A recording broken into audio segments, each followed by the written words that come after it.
Good afternoon. This is your afternoon news fix. I'm Raylene Ramsey. International pressure is increasing for a permanent ceasefire in Gaza. New Zealand has added its name to a joint statement on the conflict with the UK and dozens of other international partners.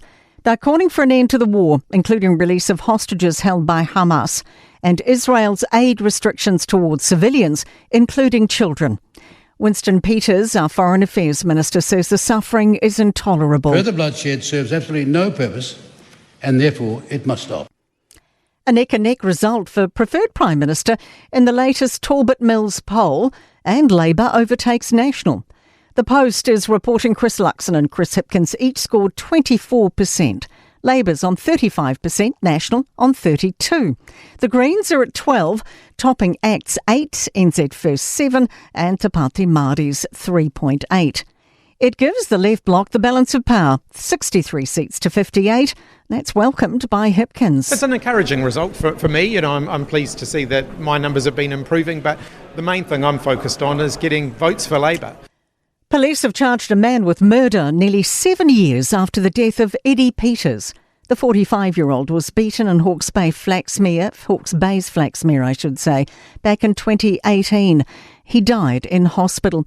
Jordan Dunn reports. Detective Inspector Dave DeLunga says the 29-year-old Hastings man was arrested this morning and is due in court today. He's also charged with conspiracy to pervert the course of justice. DeLunga says police pieced together the tragic events of that night thanks to the assistance from the Hastings community. A motorcyclist died in a crash with a car on State Highway 1 at Manukau between Otaki and Levin in the Lower North Island. Police say a second person sustained minor injuries.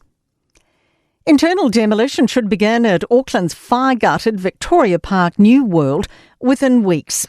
It was extensively damaged inside and out last month.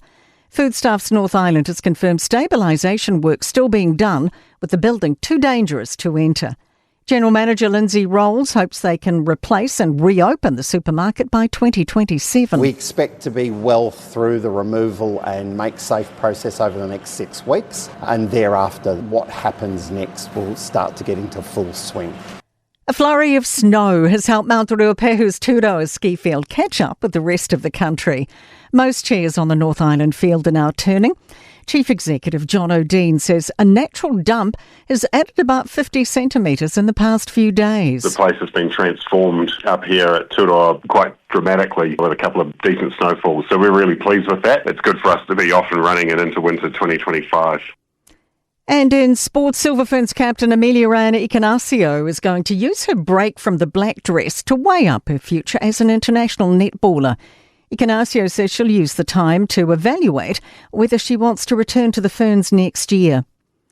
Gold Coast Titans captain Tino Fa'asuamaleaui has been ruled out for almost the rest of his side's dismal NRL campaign. And the Breakers say Taco Fall's early departure from the club ahead of the Australian NBL basketball season is a mutual decision. That is your latest news fix. We'll have another update tomorrow morning from the Newstalk ZB newsroom.